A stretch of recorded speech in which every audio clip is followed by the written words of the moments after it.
Olá, tudo bem? Eu sou o professor Wilson e na videoaula de hoje nós vamos para o perguntas e respostas. Vamos entender melhor sobre Kant e a ética deontológica. Serão 10 perguntas relacionadas a esta temática. Nós vamos poder aqui tirar algumas dúvidas, ampliar o nosso entendimento e também testar o nosso conhecimento. Vamos juntos nesse perguntas e respostas?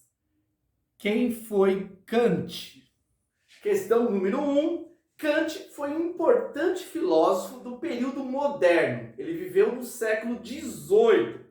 Ele emparelhou aqui a discussão sobre o empirismo e o racionalismo. Ele vai fazer críticas tanto ao empirismo, assim como também ao racionalismo. Ele vai escrever obras importantes, como a Crítica da Razão Pura. A Kant também vai ser importante no campo da epistemologia, do conhecimento e principalmente na questão da ética, como imperativo categórico, uma teoria que ele vai desenvolver, que é a teoria deontológica, no qual ele vai estabelecer uma teoria que vai fazer um contraponto ao utilitarismo de Jeremy Bentham. Portanto, Kant é um dos principais filósofos da modernidade e hoje, na contemporaneidade, tem grande influência através dos seus pensamentos. Qual era a crítica de Kant ao utilitarismo? Questão número 2. Kant vai ser contra uma ética que é desenvolvida a partir da experiência, o a posteriori. Kant vai entender que não são as circunstâncias, como assim dizia o utilitarismo, que vai determinar uma prática certa ou uma prática errada. Pelo contrário, ele vai estabelecer a realidade de uma natureza já estabelecida e universal daquilo que é o certo e o errado, e não uma construção cultural, social, que os homens desenvolvem a partir das suas circunstâncias. Explique sobre a ética de Kant. Na ética de Kant, a conhecida deontológica, ele vai defender a realidade de princípios universais. Existe um princípio supremo daquilo que é certo e daquilo que é errado. Nesse caso, não é o homem que, através da sua natureza, impulsionado pelos seus desejos, que vai determinar aquilo que é certo. Assim também, como para Kant, não é a questão da construção social, cultural, que vai estabelecer o certo e o errado. Não. Esse princípio já existe, é um princípio que é compreendido através da racionalidade. É um princípio racional que todo indivíduo que utiliza a razão, ele pode chegar a essa compreensão. E a partir dessa compreensão, desse princípio, todas as suas ações têm que estar de acordo com esse dever máximo, esse dever supremo. Portanto, a ética de Kant é uma ética universal, no qual o absolutismo predomina sobre o relativismo circunstancial. Quais os fundamentos da ética de Kant? Questão número 4. Podemos destacar aqui várias características que fundamentam a ética de Kant, mas destacamos principalmente a questão da razão. O uso da razão é essencial para a busca desse princípio supremo. Temos também a questão do a priori, isto é, a ética ela foi estabelecida antes do posteriori, que seriam das experiências. Portanto, a busca pela ética não vai estar nas experiências, nas circunstâncias, mas naquilo que já foi estabelecido antecipadamente. Também ela é universal. Um dever que é estabelecido para uma pessoa é estabelecido para todos. Esse princípio ele não pode ser relativizado, pelo contrário, ele tem que ser caracterizado como algo universal. Qual a relação de ética e liberdade, segundo Kant? Questão número 5. Kant vai defender a ideia de que a ética está relacionada à liberdade.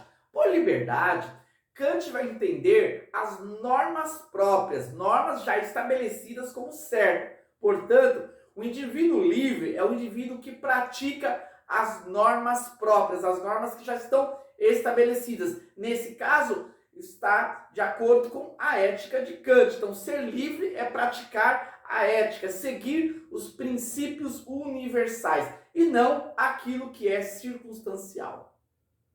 Como Kant entendia a liberdade? Questão número 6, sobre a liberdade. Kant vai na contramão dessa ideia contemporânea. Que ser livre é fazer o que quer, o que deseja. Pelo contrário, Kant vai defender que a ideia de liberdade é ser livre para fazer aquilo que é correto, ter autonomia nas suas decisões, não é seguir os impulsos naturais, os desejos e nem as construções sociais e culturais, mas ser livre é seguir as normas corretas. Portanto, livre não é fazer o que quer, mas o que deve ser feito. Como o filósofo entendia uma ação certa e uma ação errada? Na questão número 7, é importante destacar que Kant é contrário ao pensamento de Bertin, o utilitarismo, que vai se pautar nas consequências. Para Kant, o que é certo e errado não é fundamentado pelas consequências ou pelos resultados, não, mas pelo dever. Aquilo que deve ser determinado como certo, que é um dever, é certo porque é um dever. E mesmo que se a prática desse dever gere prejuízos para o praticante, ele deve continuar agindo dessa forma, porque o que é certo e errado não está fundamentado nas circunstâncias, mas na sua própria natureza. O que é imperativo categórico? O imperativo categórico, na questão número 8, está relacionado a um termo muito utilizado por Kant para destacar um princípio universal daquilo que é certo, que é correto. Kant vai defender que o imperativo categórico são leis universais que devem ser praticadas por todos. No imperativo categórico, nós vamos entender a ética, aquilo que é a prática correta. Segundo Kant, como o indivíduo encontra o princípio moral supremo? Questão número 9. Por lei suprema, entendemos aquilo que é o dever, que é a prática correta do indivíduo. Nesse caso, o indivíduo não vai buscar essa prática a partir das circunstâncias, analisando os resultados daquela ação. Assim como também, ele não pode ser levado pelas suas vontades, seus desejos, e nem por aquilo que foi estabelecido pela cultura, pela sociedade.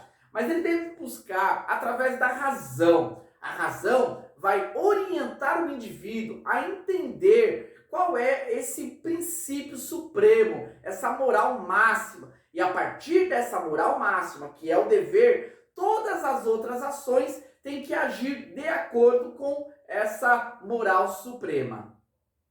Qual a relação da ética kantiana com a ética cristã? E a última questão, apesar de Kant ser um cristão, ele não vai desenvolver a sua ética a partir da moralidade cristã estabelecida, a partir da ideia do Deus Supremo que estabelece padrões morais do que é o certo e do que é o errado. Ele vai entender de uma outra forma esses princípios universais. Entretanto, há uma relação com o cristianismo, sim, porque na ética cristã nós não temos aquela ideia contemporânea, relativizada, de que o indivíduo estabelece o que é o certo e o que é errado, ou no melhor das circunstâncias, não existe certo e errado, as pessoas querem viver segundo o seu coração, segundo a sua vontade, não entendendo que há uma prática certa ou errada. É essa realidade triste que temos hoje da decadência moral e ética da sociedade. Assim como Kant, o cristianismo prevalece como uma verdade absoluta, trazendo que existe sim princípios que são universais, já está na consciência humana, que quando nós nos reportamos para a razão, passamos a ser seres racionais, nós vamos chegar a conclusões de que existem leis já estabelecidas, e essa lei, assim como Kant entendia que era uma lei universal no cristianismo, essa lei já foi estabelecida por Deus, e como registra na própria Escritura Sagrada, os homens que não conheciam a lei de Deus, a lei de Moisés, eles tinham na sua consciência, essa dada por Deus, uma lei daquilo que é certo e errado. Terminamos nosso perguntas e respostas. Espero que você tenha aproveitado aí esse tempo, essa videoaula, e peço agora que você que veio até aqui, que você possa deixar um like aí para ajudar o nosso canal, e também aproveitar para se inscrever e ter aí o nosso conteúdo que é compartilhado diariamente. Aguardo vocês para a nossa próxima videoaula. Até mais!